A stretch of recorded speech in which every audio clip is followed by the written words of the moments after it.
Good morning, everyone. I'm Dr. Nilakshi Jain, Research Coordinator, Cheyenne Anchor Kutch Engineering College, welcomes you all in the webinar series. A hybrid webinar series, innovative and emerging technology in field of research. This international webinar series is hosted with 25 plus national and international collaborators. And today we have our honorable speaker, her faculty from SAKE, and who is going to speak about the technical paper writing.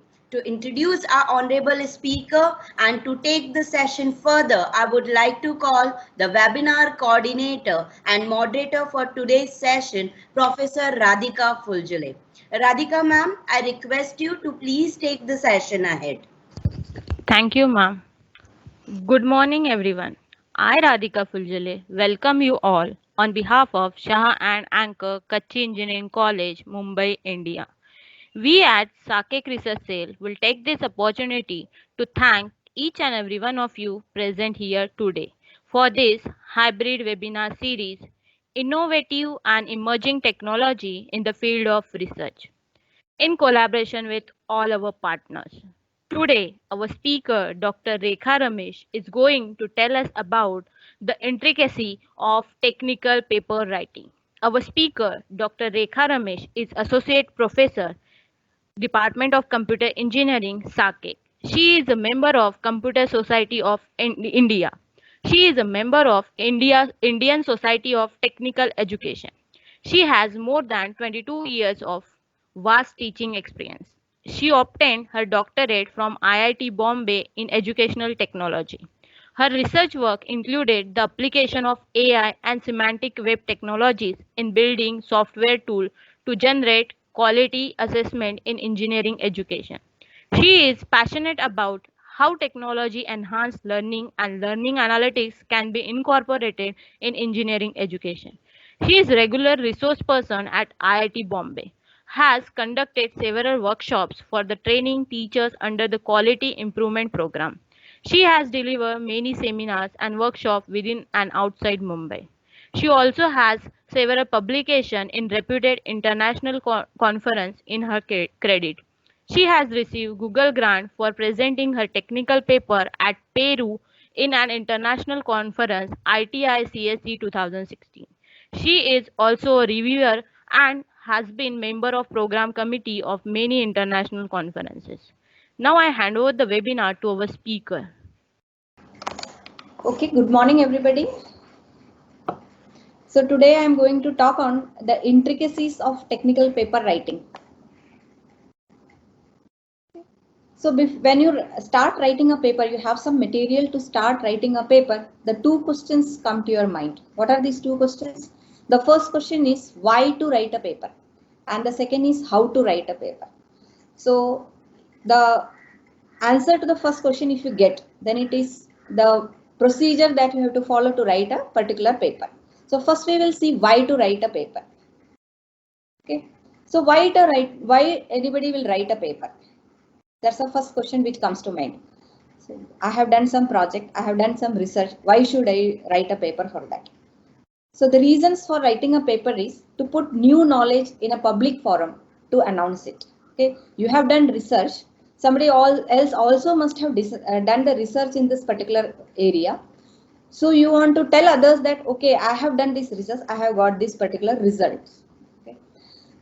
Another thing is nobody has started doing research in this particular area. You have done some work, so you want to share it to others so that others can reuse it. Okay. The second point is to convey your ideas to the readers. Okay. So you have a great idea, a beautiful idea. So you want to convey these ideas to the other readers. So first, before writing a research paper, you should have an idea. You have to do research on that particular idea. And the third step is write the paper. This is model 1. Okay. So there can be other models also. This is not the only model to write the paper. So you have an idea, you start writing the paper on it. Okay. So when you start writing the paper on it, you will find that certain things are not clear. So to clarify that certain things, you can do research for that. This is also a great thing. Actually, you will get a very good paper if you follow the second step. That is the model 2. Okay, so model 2 forces us to be clear, very focused, and it crystallizes what we don't understand because we have a broad idea in our mind, and when you start penning down those ideas, to make it a paper, you will have to do a lot of work. You have to do a lot of research, and one by one, the step by step, this idea will get clarified and it will convert it into a great research paper, and opens the way to dialogue with others, for critique, for collaboration, for reality checking, etc. So what is a technical research paper? So first we have to define what is a technical research paper. If I write some great idea, something on a piece of paper, will it form a research paper? No, it doesn't form a research paper. So what is a technical research paper? So publishing is a critical steps in scientific process, and a research paper is the culmination and the final product of an involved process of research. Okay, so it's not just writing something on a piece of paper. It's not writing very beautifully or creatively 2-3 pages, but it is, once you do the research, it is culmination of that research process which is put into in a research paper format. What is not a research paper? So many things we don't understand.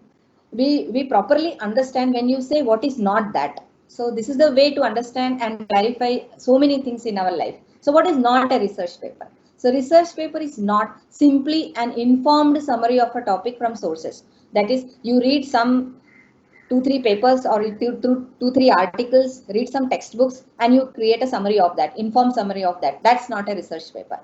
It's not a book report, nor an opinion piece. That means so many things are happening in society. You have a particular opinion about that, and you are just putting it an opinion. It will just form an article. It will not form a research paper.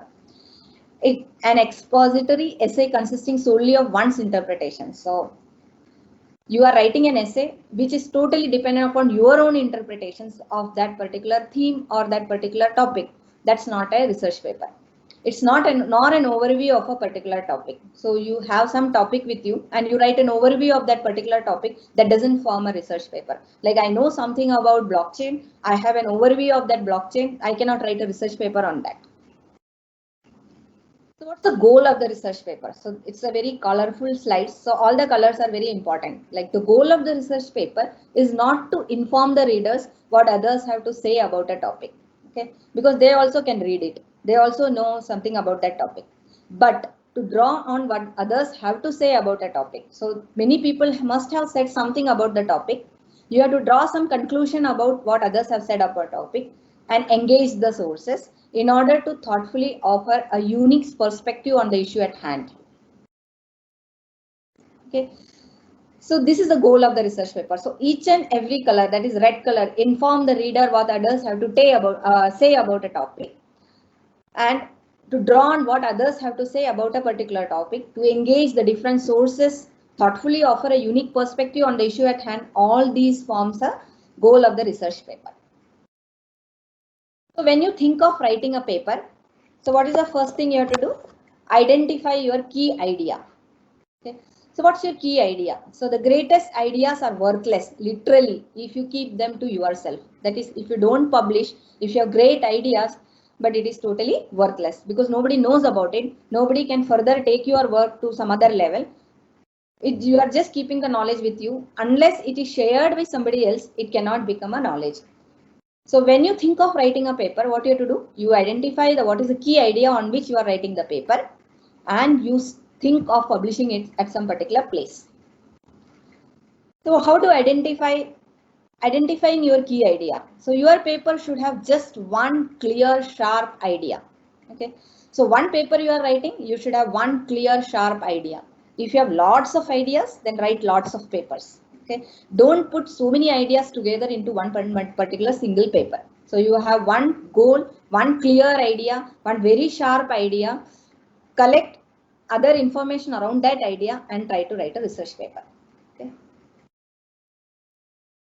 Be 100% explicit about an idea. There's nothing to hide because anyway you are publishing it. Many people are going to read that thing. So it's not becoming your own property. Everybody else will start continuing on that particular work. So don't hide something from your readers. So be explicit about your idea. So what is the idea? Main idea. You should start the paper like main idea of this paper is, and write down what is the idea of this paper.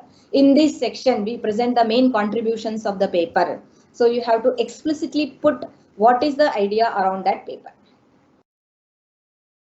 And next is tell a story. Okay. So if the research paper does not have a proper cohesion and a coherency among the different steps or different sections of the paper, then it is not a good paper. So you should be able to tell a story around an idea. You have an idea and you have to tell a story about that. So imagine you are explaining at a whiteboard. So somebody is sitting in front of you and you are trying to explain your idea to that person. How will you explain that idea to that person? So you will say that here is a problem. It's a very interesting problem. It's an unsolved problem. Here is my idea to solve that particular problem. And then you have to show that this my idea works. And you have details and data and evidences for telling that my idea works. And you have to also tell that if others have idea to solve the same problem, you have to convey that here's how my idea compares to other people approaches. So you have to compare that also. If there are some pre-existing works which has occurred before your work, then you have to compare your work with those works and then find out that comparison has to be explicitly put in your story. Now, what's the typical structure of a paper? If you take any conference paper or a journal paper or any other paper or even a thesis or a project report, this is a typical structure of that. You have an abstract, you have an introduction, you have related work or literature survey, and you have research questions for which you are going to give the answer to that research question in the paper. You have a proposed solution approach, methodology that you have followed, and then the implementation details and the results and the discussion around it and the conclusions. And if you have if your project is funded and you are writing a paper on that, you have to give the proper acknowledgement to those people who have funded your project. You have to give credit to all the authors from which you have taken some parts of it. That is, you have to write proper references of that. This forms a complete structure of a paper. Now, abstract. What the meaning of abstract? Abstract says the overview of your research work. That is just many. If you have 1,000 readers, if you have so many readers, 1,000 readers will only read abstract. They won't read the rest of the paper, because by reading the abstract only, they will understand what the paper is about. Okay. Related work or literature survey says the synthesis of the literature reviewed. So you have reviewed so many literatures around that particular idea. So you want to mention or give credit to all those persons. Synthesis of those literature work you have to do, and that is called as a literature survey. Then discussion means generalizability. So you have your idea, you have proposed a solution to solve a particular problem, but whether that solution is generalizable, will it be applicable with a minor change to any other situations? That is called as a generalizability or a transferability of your results. And then further in the discussion, you have to tell that my solution works for this particular type of problem, but may not work for other type of problems. So explicitly, you have to state what is the limitation of the work. You have to tell about what is the contribution of the work as well as limitations of the work. And conclusion, you have to just say the contribution that you have made by writing this paper to the knowledge community. What is the future scope? If somebody wants to work on this particular idea, take ahead of the work that you have done, that you represent in a future scope. That future scope can become the solutions to limitations of your particular work. So these are the major areas. People normally, when somebody wants to refer literature, what they will do is they will just read the abstract, and they will just sometime they will go through the literature review, and they will find out what is the contribution and the future scope. Rest of the things will not be read unless these things becomes very interesting. So if these things are interesting, abstract as well as discussion and conclusions are interesting, then you will go for a implementation details or the proposed solution approach, what is the methodology followed and all. Otherwise, if we refer 100 papers, the 50 papers will be discarded based on only on the contents of an abstract and discussion and conclusion. So this is an hourglass model represented by swales. What is hourglass model? The hourglass model represents the thickness represent what should be the content, length as well as the depth. The depth represents the thickness of each of the block. The length represents the total number of pages required to complete proportionately required to come in a complete report or in a research paper. So title is very small, abstract is slightly bigger, introduction is little more bigger, but it narrows down. Body represent the other things like implementation details and the solution approach and everything. And the discussion says, I told you earlier, the discussion says about the contributions that you have made and other limitations of your work, transferability, generalizability of your work and references. And this is the width and the length of the hourglass model. So your paper should follow this particular hourglass model. Okay. So if the length of the particular piece of this hourglass will depend upon which conference or which journal paper you are publishing. If the restriction is of 6 pages, then you will accordingly you will divide each of the blocks into number of pages. Okay. If you have 20 papers, if you can write some journal paper of 20 to 40 pages, then you can accordingly you will have to see what is the proportion of each of these particular pieces. So this hourglass model is a very famous model which actually depicts the structure of a typical research paper. So I told you we have to tell a story. So let us start with a story to understand how to fill each of these sections. You want to fill each of these sections in your paper that you are told abstract, introduction, literature, survey and other things. So we can start with a particular story. So this story is not made by me. There is a paper written around this particular story. So that paper says that why reviewers actually reject the papers. This is the paper, S. Keshav's paper on Augurs, Villages and the Art of Writing by ACM SIGCOM Computer Communication Review. So what this says, it is only a 1.5 paper. That's a special communication review written by that particular Professor Keshav. So what he says that suppose there is a story that augurs and villages. So augurs, you know, augur is a big giant. Okay, there are some good augurs like Shrek and all, but this augur is very cruel augur, and there is a village. Okay. So what is the problem? So consider the troubles of a village that is attacked by augurs descending from the hillside every night. The villagers build fences to defend themselves, but the fences are inadequate and the villagers suffer the consequences. Okay. So every night the augur will come to the village, and villagers have actually built the fences so many number of times, but the fences are inadequate and the villagers suffer the consequences. They cannot, and they get attacked by the village. Augurs kill many of the villagers. He destroys the vegetations in that particular village. All this happens. So this has been going on for so many years. So you, the writer of the paper, now you want to write the paper around it, have to come up with an augur-proof fence. So what is the problem you are facing? You have to build a fence around that village, which will be a augur-proof fence. That is, no augur will be able to come to the village through your fence. So that's the augur-proof fence. This is the problem that you are facing, and you want to find a solution for that. So what you should do is you should figure out what is needed to do the job. You have to build the augur-proof fence. You have to test it, whether it actually works it. And then if it doesn't work, you have to do the iterations and make the fence stronger. And then finally you have to tell that, okay, my fence will work on these type of augurs and it will prevent the augurs coming to that village for some particular time or for some particular days or always. So ideal outcome is that your fence keeps the augurs away and the villagers live happily ever after. So this is your story. You are one of the villagers and you have to tell this story to us clearly, convincingly and thoroughly. Okay. So the problem you have to handle is actually designing and building an augur-proof fence. So now you have to tell everything. No, so many people may not be knowing who the augurs were. So you have to tell that who the augurs were, what they were doing to the villagers. Okay. So when you write, you don't have to just mention augur and assume that we know all the readers as well as reviewers know about an augur when we see one. Okay. Otherwise, reading the paper itself, the people will understand that, okay, we don't know anything about it. This is not of our interest. So they will discard that particular paper. What attempts the villagers have already made to defend themselves, convinced that solutions didn't work, whatever solutions have been made earlier that didn't work, analyze the reason why other solutions have failed.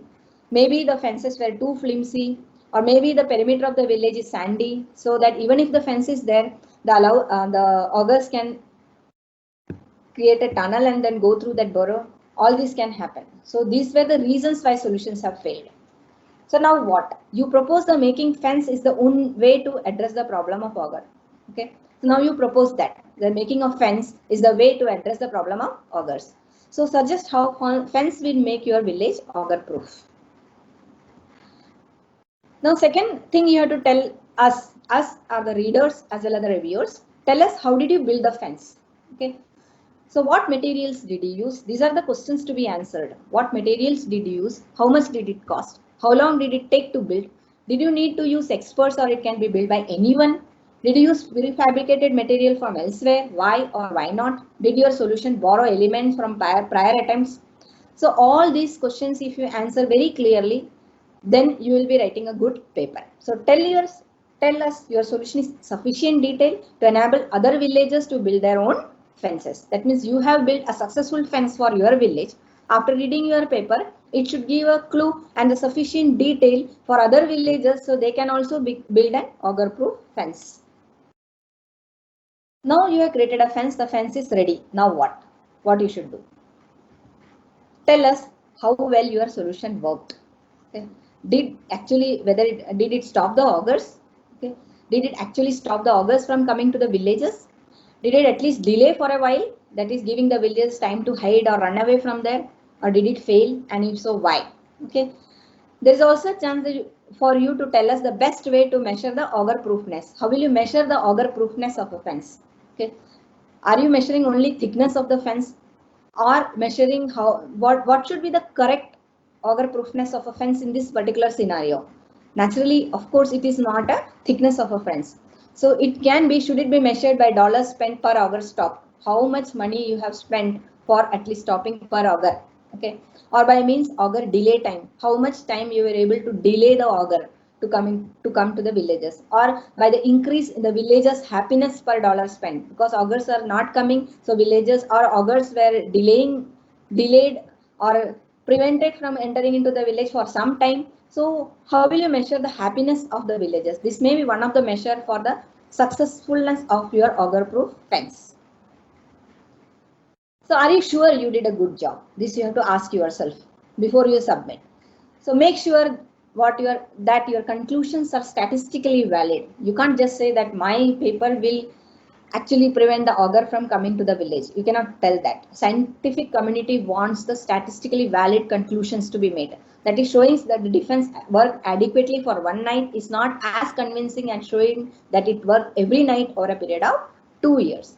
Also, be careful not to overstate your claims. So if you have certain claims that you can prevent the auger for some amount of time, say only that. You don't tell that my fence will protect against this type of auger or against all the giants or other monsters. Because you have tested only for augurs, you cannot claim that it will work against the giants or the monsters also.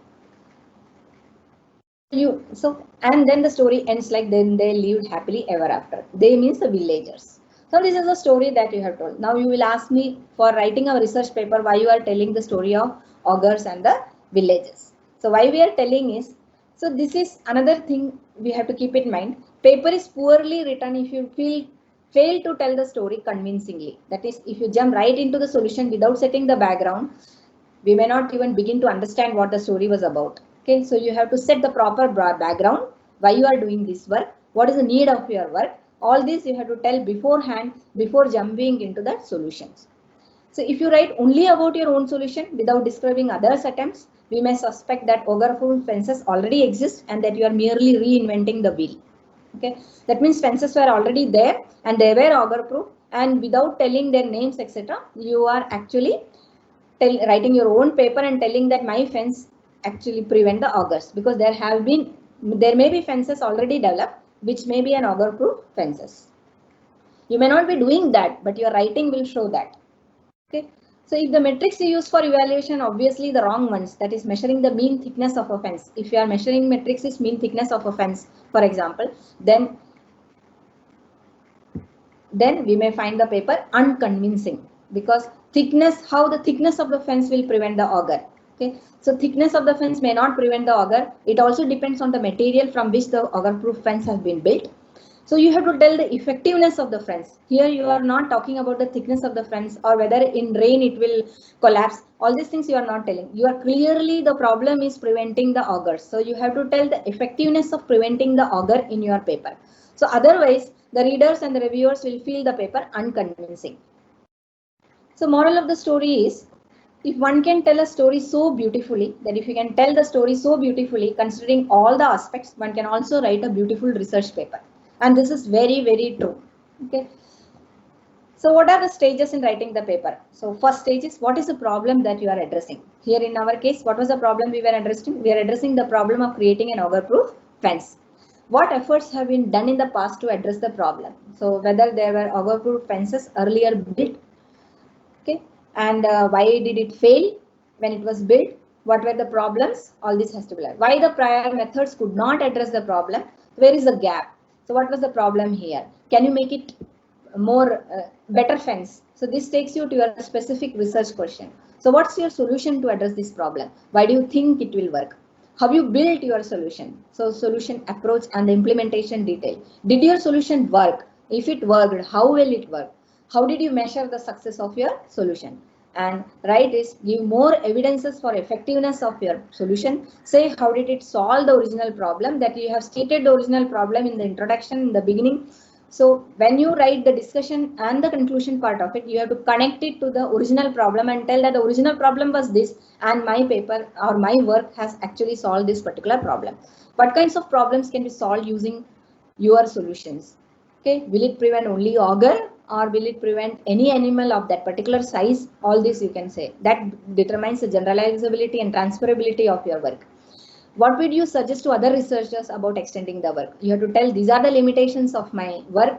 Anybody who is interested can proceed with this. That can be done in this future scope of your paper. Okay.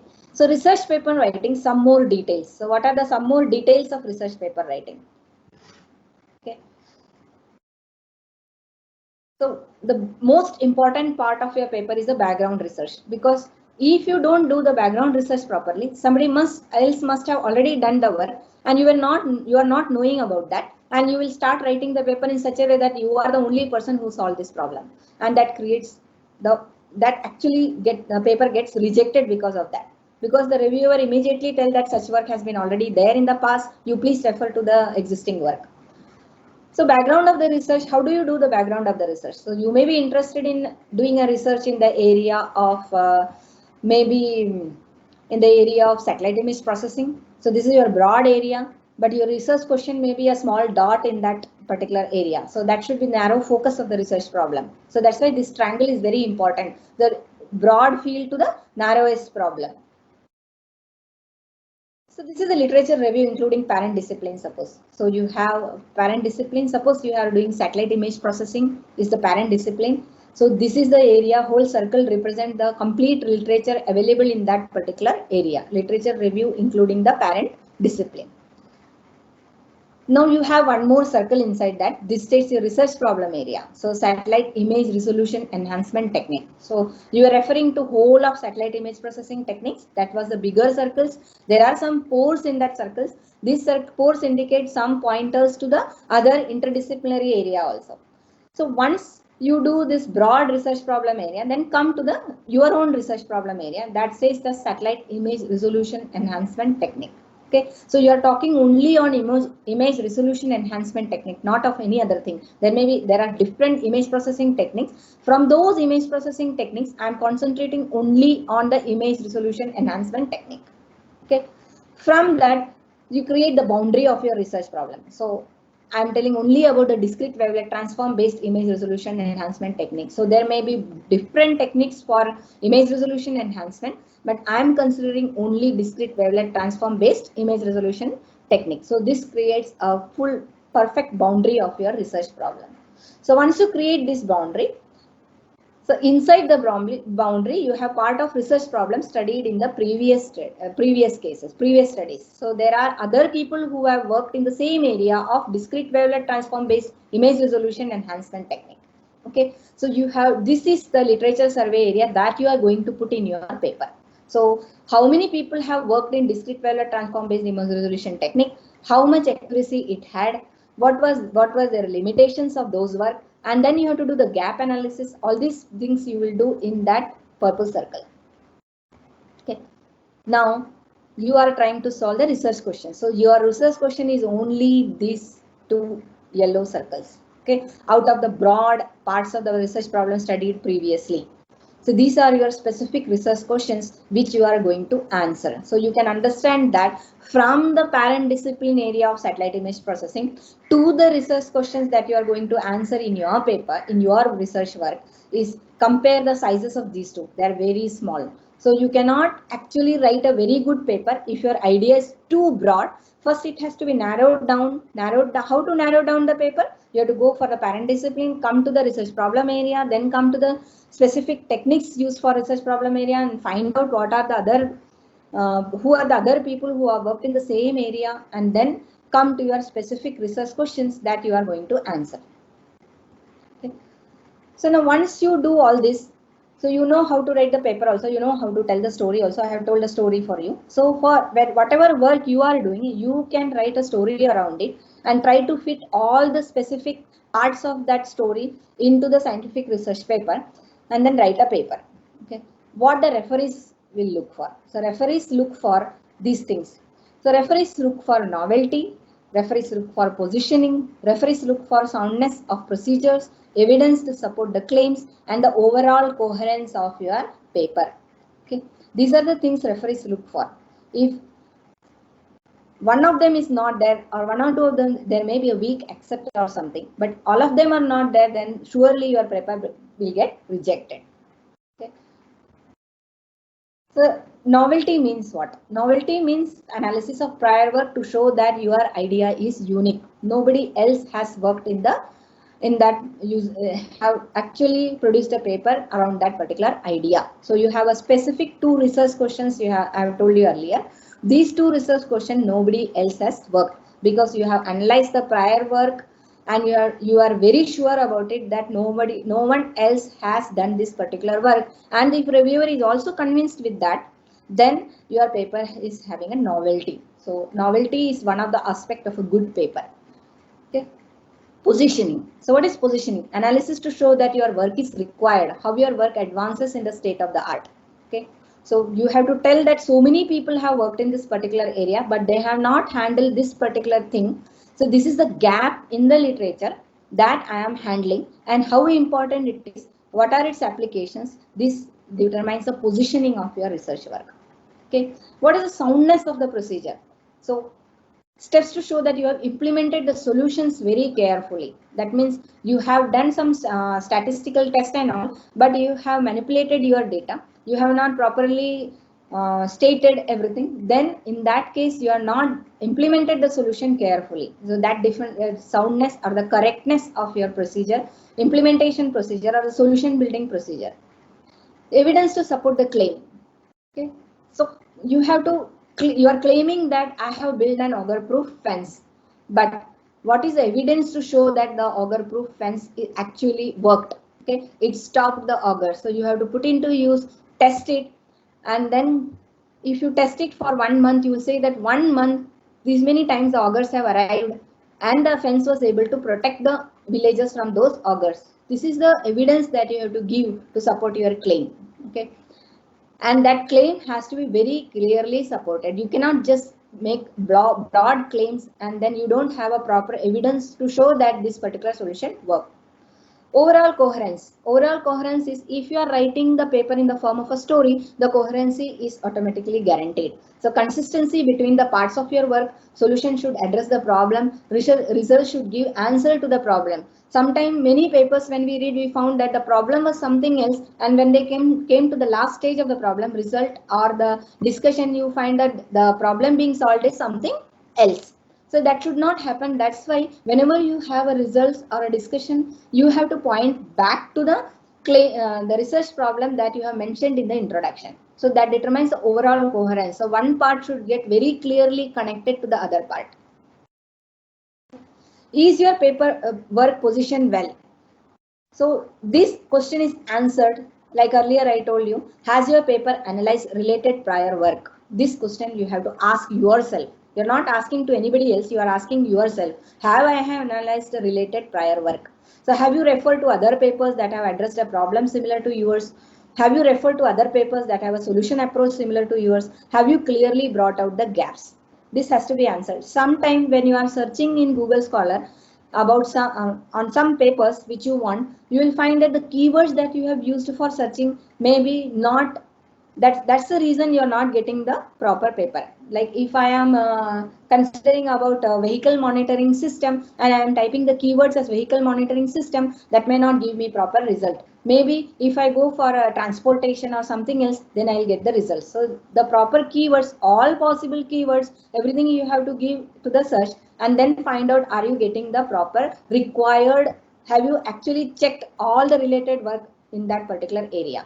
And this is the very tiring and take lot of effort before writing the paper. All these things takes the maximum time, even more time than actually building the solution. Okay, but it is worth spending that particular time if you want to publish your work in a good reputed journals. The literature survey and the gap analysis play a very important role. Okay, this will bring out the need of your research study, because if you don't do the gap analysis properly, then others must have already built, have a solution for that, and unfortunately their solution may be better than your solution and you don't even know about it. Okay, so if you want, that will not establish the need of your research study. People, the reviewer or the reader will tell that there is another solution for the same problem and that solution works better than the solution that you have provided. That's why the gap analysis is very important. So does your solution address any of the gaps? There may be multiple gaps. All those gaps you may not be addressing. So you have to find out which particular gaps in the literature survey that you are addressing. So this will bring out the novelty of your solution. So you are very sure that you have done enough literature survey, and then you are very sure that there is no existing solution for your particular problem, and that establishes the novelty of your solution. The second most important thing in your paper is explain the relation to other work very clearly. So sometime in the literature survey, I have seen many persons writing like this. The the certain kind of problem has attracted much attention. And these are the citation 3, 8, 10, 18. These are the papers being cited. This is a very bad way of citing the references. Okay, so this actually awful. You're not even telling what the problem they have dealt and what solutions they have given for that particular problem. Second is Smith and Jones worked on this particular problem. Okay, the Smith is cited number is 36 and Jones, this is a bad way. The next level is Smith addressed this problem by this YY, whereas Jones took a ZZ approach. So you are at least telling that the approach that they have used. So they are the two different approaches used by Smith and Jones. This at least is better than the earlier two way. Good approaches, Smith's YY approach to this achieved 60% coverage and Jones 27 achieved 80% ZZ. That means you are telling the accuracy measures of those approaches that was done by Smith and Jones. This is a good approach. So what's the better approach? The better approach is whatever good has been written earlier, that is Smith's YY approach to this particular X6 problem achieved 60% coverage and Jones achieved 80% ZZ, but only for this particular thing. Plus, what you have done, that also you have to mention. We modified the XS approach to use the ABC and achieve 90% coverage while achieving this. Okay, so this is the better way. So whenever you are citing references for your work, you have to cite it in this particular way. What was the approach followed by different persons? What was the accuracy they obtained? And how did you modify it to achieve the particular accuracy? Avoid plagiarism. This is multiple times we say to students, for students also and many other people also. So you should avoid the plagiarism. Okay, you cannot avoid referring to others' work. You cannot avoid quoting some other people's work. You cannot avoid citing the others' work, etc. But it should be with due credit. So avoid plagiarism is, what is it? How to avoid it? Uncredited, without quotation marks, with the credit notice, references, and bibliography is, and verbatim as is. If you write the code as is, word for word, using exactly the same word, this is a plagiarism. So both are plagiarism. Uncredited work and the verbatim used as it is also a plagiarism. What to do to avoid plagiarism? The first thing you have to do to avoid plagiarism is cite always. That is, it is necessary but not sufficient. You have to give the proper credit. Okay, use your own words also, not only cite. Instead of cite, that's why it is told that citing is necessary but not a sufficient condition. You have to write in your own words. You have to read multiple papers write a summary of those papers and write it in your own words, okay, and then give the citations. Paraphrase occasionally, but careful here, and quote rarely. So very rarely some things you will have to directly quote, like some definitions or something you want to put in your paper, you will have to write as it is, that you have to put in a quotation marks. While citing, you have to answer this: what, why, when, and how. So what is, tell your readers that certain material in your work came from another source. So whatever other material has come to your paper from another source, that you have to cite. Okay. Why you have to cite? To give proper credit. That's a scientific etiquette as well as legal issues. If you don't cite, it creates legal issues for you, and you may be banned publishing paper in that particular journal or a conference further for a lifetime actually. When anytime you use words, illustrations, data, or even an idea from an original source, you have to cite. How to cite? Use the style provided by the conference or a journal. In some conferences or journal, you have to write the author name and the year of publication. In some conferences, you have to write in a square bracket the number, and that number will point to the references section. So different styles to cite: journal article, book, online resources, etc. If you are following IEEE format, you will have different way of citing, and if you are following some other Springer journal or any other journal, you may have to follow some other conventions. So how to answer, you will get depending upon which conference or which journal publications you are doing. Paraphrase. So what is paraphrase? Put a passage from source material into your own words and attribute to original source. Refer to prior work to build up your own work. Provide support to your claim. When you need to use the actual text ideas from a source, better to paraphrase than directly quote. Okay. How? Read a passage 3 times or more if necessary. This is a very effective principle to follow. Jot down, read the passages 3 times. At least 3 times you have to read before paraphrasing it. Jot down the key ideas in your own words. Close the original passage. Use key ideas to write the paraphrase. Quote. So if you want to directly quote identical to the original using a narrow segment of source and attribute to original source. Okay. When? Rarely. Call attention to exact original words such as in the definition. So if you have some definition which is very important for your work and you want to put that particular definition in your work, you have to put it in quotes. Okay. And how? Use the quotation marks or use block text, different font, and give citation. That means you have the person who is reading it should get attracted by that. You have to use either the bold text, font size should be in italic or something, or you have to put in the quotation mark, etc., telling that you have actually used the words of some other people. Before writing a paper, when you do literature survey, you have to provide a synthesis sheet. So what are the contents of the synthesis sheet? Synthesis sheet, each of the paper that you read should have, actually this is the thing told by my guide. So this, which I have followed even for 100-200 papers for all the 4-5 years of my PhD work. So it contains that number, that is the first paper you are reading, the title of the paper, publication detail, authors and application. The other thing is very important, that is details of the work, the objective or the problem addressed by that particular paper. What is the research context of that? So you may be interested in what is the context of that. That means you may be interested in particular specific problem, but that problem, the context may be different for that particular problem, the paper that you are reading. So you have to write what is the research context of that. What was done, nature of development or work, what were the results, what results did they get, what is the takeaway points which are relevant to my research. That means either I have to cite, paraphrase, or quote it, what all I can take away from that particular paper. Some paper, the most important thing is, if you get a very good paper similar to the work that you are doing, then they have some already references available, so that will give you the further citation, further recommended reading from that. That's very important. So it gives pointers to other papers which you can read and then utilize those papers also in your work, rather than searching parallelly different papers at a time. So first good paper, if you get, you can see the references of this paper and then find out whether the papers from those references are also similar to the work that you are doing. The most probably it will be yes. Okay. Should this be considered for including literature survey section of your work? So yes or no that you have to put. So once you do this, after reading each paper in your work, when you are writing the literature survey of your paper, it is very handy and helpful because everything you know now about that particular work. Never read a paper without either pen or paper in hand or a laptop in front of you, because nowadays you can also do that.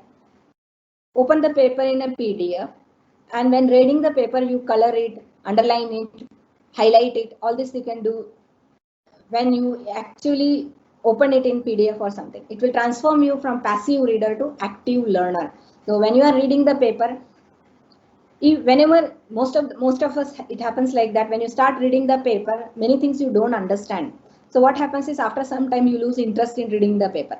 So in that case, what you have to do, every 5 to 10 minutes after reading very critically about a paper, you should take a break of 5 minutes, go out and then come back again. Now whatever you are reading, you should actually take a note of it and write down. So this will convert you from a passive reader to an active learner. If you don't do that, the same thing will happen, that people have worked, so many people have worked in this particular area and you are ignorant about it, and that is a danger to your paper. Okay. Then some basic things are there which you have to follow. So the references which I have given here, that's very interesting slides which he has put. It is a paper and the slides are also available. You can just go through the slides. Some of the slides I have taken from there. Basic things are submit by the deadline. So if you have a deadline, you have to submit by the deadline. You should not wait. If the 12 o'clock is the deadline, you should not wait till 11:55 to submit the paper. Okay. Keep to the length restrictions. That if a conference demands only 6 to 8 pages, you should not go beyond that. Okay. And many times we feel that we have to write so much that it will not fit into 6 to 8 pages. It doesn't happen. So many important work, a lot of things can be put into 4 to 5 pages. Do not narrow the margins.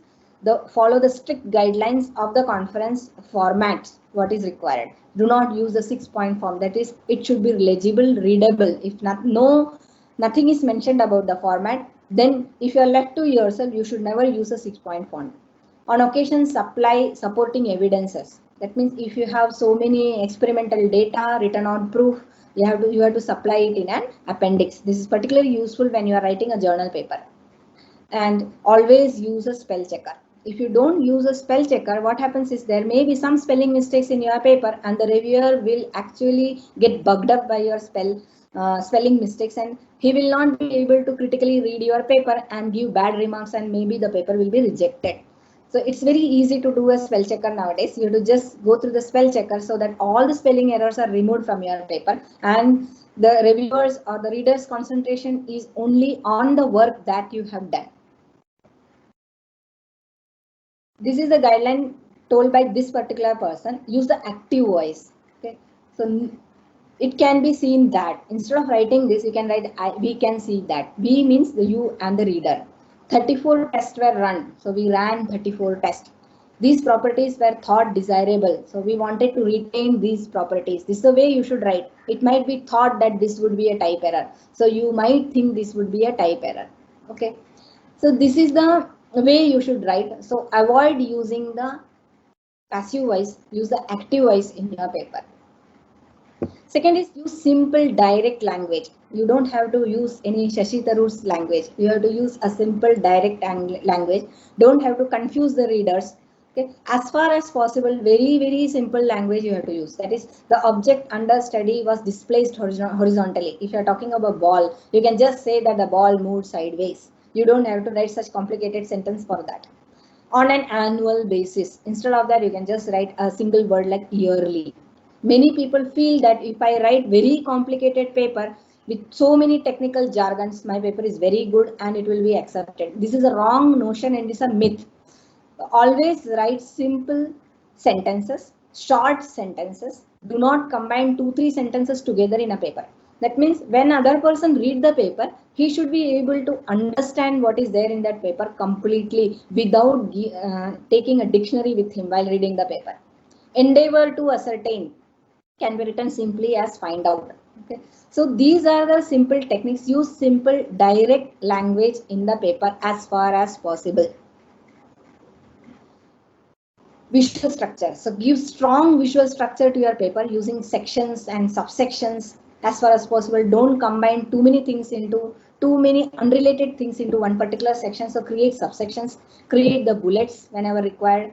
Write in italics if you want to, if you are putting a small snippets of code or something like that, some scripts, you can use the italics, you can use the laid out code. Find out to draw pictures and use them. You may use some software like Wired or Compendium to draw the pictures and use them. The pictures actually tell so many things in your paper. So if your paper is not visually appealing and they are blurred, all the images are blurred, etc., the reviewer will actually feel that that's a very bad paper. Even the writer has not made effort to draw good pictures rather than writing a good paper. So how will you write a good paper? That's the impression the reviewer will have about you. And these are the things that I want to tell you, that is regarding the writing the paper. Okay, these are the references that I have given. Okay, if you have any questions, you can ask. Yes, ma'am, we have a question. May I ask? Yeah, sure. Is there a standard format for technical report? Which details to include? Is there is a Is there a standard format for technical report? Yeah, most standard format. This is the normal technique that is being used to write a paper. That is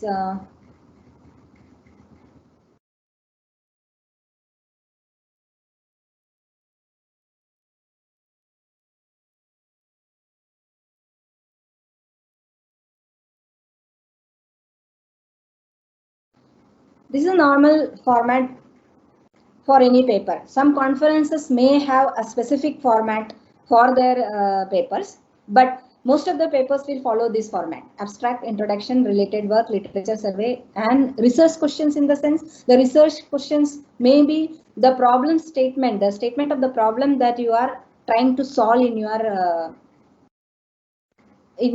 paper, okay, in your work, research work, what you have solved, those questions that will be put in this particular section. And the solution approach, research methodology. So these are the normal conventional points that are covered in a typical paper. Some may not have acknowledgement, so you will skip that. Okay. In some of the cases, like the one which I have told, that the particular person's slides and the work is very important, that person has suggested that the related work or a literature survey should not come after introduction. It is his advice. Okay. Rather than keep the related work or literature survey at the end. Why? Because before knowing the problem that you are going to solve and the solution approach and implementation methodology, you will get lost in the literature survey that you have carried out and telling about what other people have done, this, that, that. So it is better to keep the literature survey at the end. But the conventional method which is followed is after introduction, the second section is a related survey or a literature survey. Okay. Thank you, ma'am. Next question. While citing a paper, is it required to write the reference number multiple times inside the paper? Yeah, whenever you are taking anything from that paper, you have to cite there.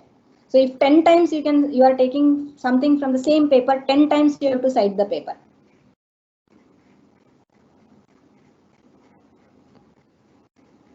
Next question, ma'am. How will I select relevant conferences for publishing my work?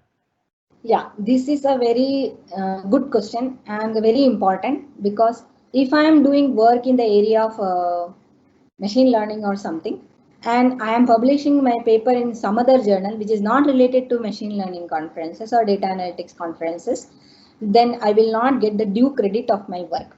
So most of the time your guide will tell you which conferences you should cater. If your guide doesn't tell you, if you are working on your own, you want to publish, you have to find out the tracks of that particular conference or a journal paper. Does the tracks actually cater to your work? And if it is catering, then you should put your paper in that conference or a journal it only. Otherwise, you should not put.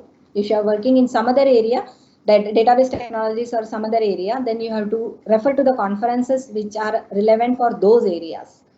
So first you have to identify which of the conferences deal with your work. and you have to publish in that particular conference only. Thank And you, another ma'am. factor is the, of course, the impact factor, the popularity. See what are what type of people have published in that particular conferences and journals. Okay, how are they? See their reputations, etc. And what is the general review of that particular conference? All these things you have to see before actually selecting the journal or a conference to publish. Okay. Next question. Do Yeah. I do I have to follow the same sequence of steps while writing a paper? Actually, I have told you this. This is the normal sequence which have been followed. Okay.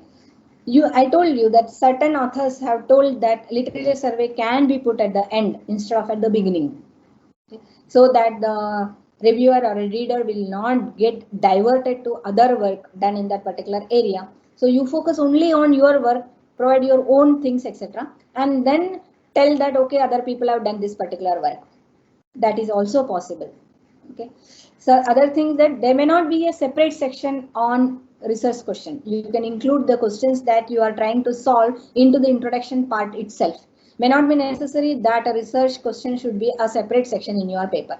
That may also be possible. Here and there little bit changes you can made, and but normally this is the conventional way the paper is written. So abstract and introduction anyway you cannot change, that will be always there. Similarly, result, discussion, conclusion will always be there in the same area. Other things you can here and there you can change.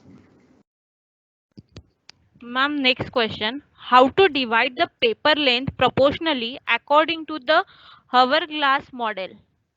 So normally the title is one line, 1 or 2 lines title. Then abstract is many of the conferences and journals have a restriction on the abstract length. It may be 6 sentences or eight to 10 sentences.